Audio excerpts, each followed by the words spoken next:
అదుగో పులి అంటే ఇదిగో తోక తరహాలో ఉంటుంది మన స్టాక్ మార్కెట్లు. ఎక్కడో ఎవడో ఏదో నిర్ణయం తీసుకుంటే ఇక్కడ అవి కూలిపోతూ ఉంటుంటాయి. దానికి సాక్ష్యం గత కొన్ని రోజులుగా కెనడా మీద టారిఫ్లు వేసినా, లేకపోతే చైనా మీద టారిఫ్లు వేసినా, లేకపోతే మెక్సికో మీద టారిఫ్లు వేసినా భారతదేశంలో స్టాక్ మార్కెట్లో కుప్పకూడదు.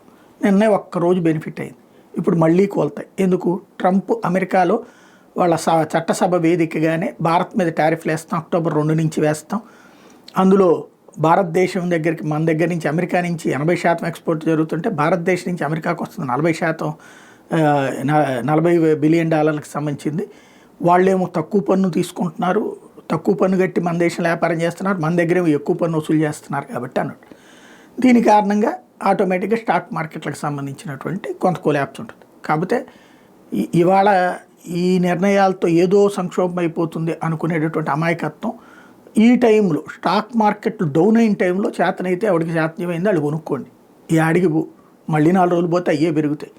ఈ ప్రతిసారి ఊరుకునే తుత్తరగా అమ్మేసుకునే ఓడే నష్టపోతుంటాడు.